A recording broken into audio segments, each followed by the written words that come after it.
बिस्मिल्लाहिर्रहमानिर्रहीम। अस्सलाम वालेकुम डियर स्टूडेंट्स। आज के लेक्चर में हम लोग डेफिनेट इंटीग्रल्स के बारे में पढ़ेंगे। डेफिनेट इंटीग्रल्स क्या होता है जी। डेफिनेट इंटीग्रल्स, अगर f prime five prime of x is equal to f of x, यानी कि f ऑफ x क्या है, ये फाइव का डेरिवेटिव है। फाइव का जो डेरिवेटिव है उसको हम लोगों ने क्या कह दिया है कि वो किसके बराबर है, f ऑफ x के बराबर।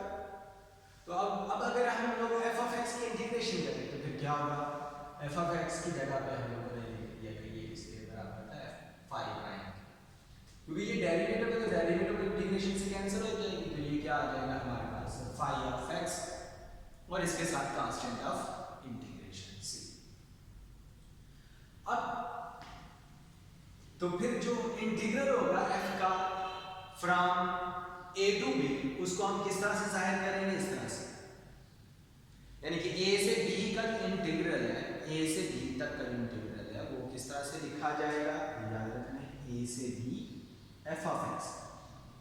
इसमें ये क्या है, ये लिमिट्स है, ये लिमिट्स a से b, ये क्या है, लिमिट्स।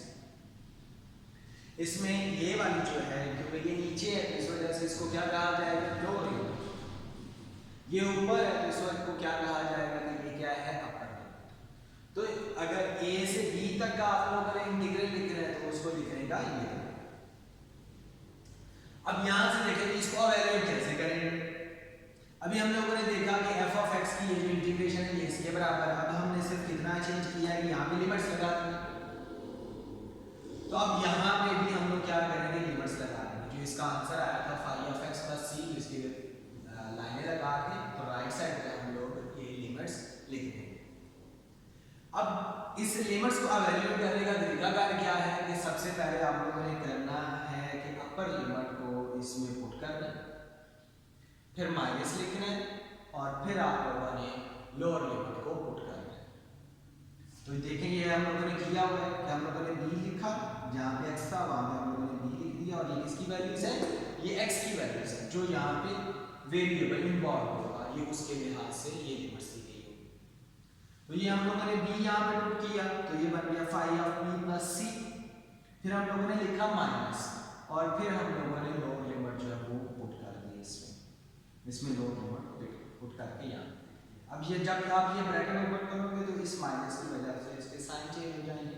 तो यहाँ से ये जो प्लस c है और माइनस c है वो यहाँ से कैंसिल हो जाएगा, और हमारे पास क्या रह जाएगा, five of b minus five of a, ये इसके बराबर आ गया। ये जो five of b minus five of a है, इसमें अब कोई कांस्टेंट अननोन कांस्टेंट नहीं है, अननोन कांस्टेंट तो खत्म हो गया। इस वजह से ये क्या है, ये डेफिनेट वैल्यू। ये क्या है, five of b minus five of a क्या है, एक डेफिनेट वैल्यू। अब क्योंकि इसकी एक डेफिनेट वैल्यू आ गई है तो इस वजह से इस इंटीग्रल को क्या कहा जाएगा, डेफिनेट इंटीग्रल। तो बात समझ आ गई कि इसको क्यों डेफिनेट इंटीग्रल कहा जा रहा है, क्योंकि इसमें जो अननोन कांस्टेंट है वो नहीं है, जो भी वैल्यू है वो आपके पास क्या है, डेफिनेट है। इस वजह से इसको हम लोग डेफिनेट इंटीग्रल कहते हैं। और अब आप लोगों ने याद भी रखना है कि जब भी आपके पास ये लिमिट्स आ जाए, ये लिमिट्स आ जाए तो आप इसकी इंटीग्रेशन करो तो फिर आप c नहीं लिखना, क्योंकि c लिखने की जरूरत ही नहीं है। जब आप लिमिट्स पुट करोगे तो वो c खत्म हो जाएगा, तो इसलिए c अब यहाँ पे लिखने की जरूरत नहीं है। अगर आपका दिल करे कि आपने लिखना है तो लिख लें, लेकिन उससे आपका टाइम ही ज़ाया होगा। तो इसलिए जब भी डेफिनेट इंटीग्रल आप लोगों के पास हो तो c लिखने की जरूरत नहीं है जी। ये जो a b इंटरवल है, ये जो a b इंटरवल, इसको क्या कहा जाएगा, ये क्या है, रेंज ऑफ इंटीग्रेशन, यानी कि इसमें आप लोगों ने उस फंक्शन की इंटीग्रेशन करनी है। तो इस वजह से इसको हम क्या कहते हैं, रेंज ऑफ इंटीग्रेशन। और मैं पहले बता चुका हूँ कि इसमें से a क्या होगा, a और b क्या कहलाएंगे, इसकी लिमिट्स कहलाएंगे। a कहलाएगा इसकी लोअर लिमिट और b कहलाएगा इसकी अपर लिमिट जी। अब जरा इस पे गौर करें, मैं यहाँ पे ये चेंज कर रहा हूँ, मैं ये लिख रहा हूँ f ऑफ t। तो f ऑफ t यानी कि f ऑफ t अब किसके बराबर हो जाएगा, फाइव प्राइम ऑफ t के। तो अब जब इसकी इंटीग्रेशन करेंगे यहाँ पे क्या आ जाएगा, फाइव ऑफ t हमने सिर्फ क्या किया है, x को चेंज कर दिया है t के साथ, तो ये हमारे पास बन गया। यहाँ पे भी x की जगह पे t आ गई, यहाँ पे x की जगह पे t आ गई। अब तो अब ये जो लिमिट्स होगी ये किसकी बन जाएंगी, वेरिएबल t की। तो अब हमने ये पुट की है वेरिएबल की जगह पे t की जगह पे, तो ये हमारे पास आंसर आया। अब जरा गौर करें तो पहले हमें पता है कि इसका आंसर ये f ऑफ x रखा था तब भी यही आ रहा था, t रखा है तब भी यही आंसर आ रहा है, तो यहाँ से ये दोनों आपस में इक्वल निकल रहे हैं। तो इससे हम लोगों ने क्या नतीजा हासिल किया कि अगर लिमिट्स सेम रहे, लिमिट्स चेंज ना हो, तो वेरिएबल चेंज करने से कोई फर्क नहीं पड़ेगा। आप चाहे t लिखें चाहे आप x लिखें, उससे फर्क नहीं पड़ने वाला जब तक आपकी लिमिट्स जो है वो सेम है। अगर आपने लिमिट्स चेंज कर दी तो फिर आपके पास इंटीग्रेशन का आंसर डिफरेंट आएगा, वरना नहीं आएगा। तो यहाँ पे चेंज ऑफ वेरिएबल कोई मायने नहीं रखता, जो आपको दिल करे आप वो वेरिएबल यूज कर सकते हैं।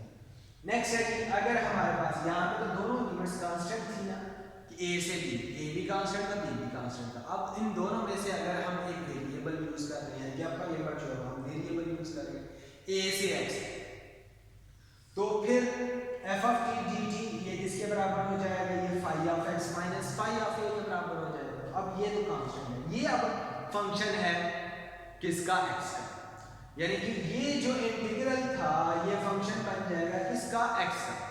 यानी कि अगर आप लोग एक वेरिएबल यूज करते हो तो जो आप लोग इंटीग्रल इवैल्यूएट करोगे उसका जो आंसर आएगा इंटीग्रल इवैल्यूएट होके वो एक फंक्शन बनेगा। किसका फंक्शन बनेगा, जो आप लोगों ने लिमिट में वेरिएबल यूज किया है। अगर आपने यहाँ पे x यूज किया तो x का बन जाएगा फंक्शन, अगर आपने यहाँ पे y यूज किया तो ये y का, थीटा किया तो थीटा का, यानी कि जो भी आप वेरिएबल यहाँ पे यूज करोगे ये उसका फंक्शन बन जाएगा।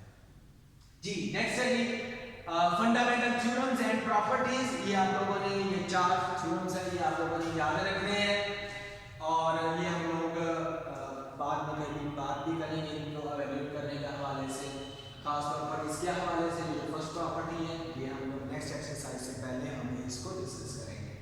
जी यहाँ पे क्या कह रहा है कि a से b f of x g of x ये जो इंटीग्रल है ये हमेशा हमें क्या देगा, area under the curve y is equal to f of x, और इसमें a से b उसकी क्या होंगी लिमिट्स, यानी कि a से b के दरमियान जो लिमिट्स के दरमियान जो एरिया है, यहाँ पे मैं आपको इसकी फिगर बना के दिखा देता हूँ किस तरह से होगा, और इंशाल्लाह हम लोग नेक्स्ट एक्सरसाइज से पहले हम इसको जरूर डिस्कस करेंगे।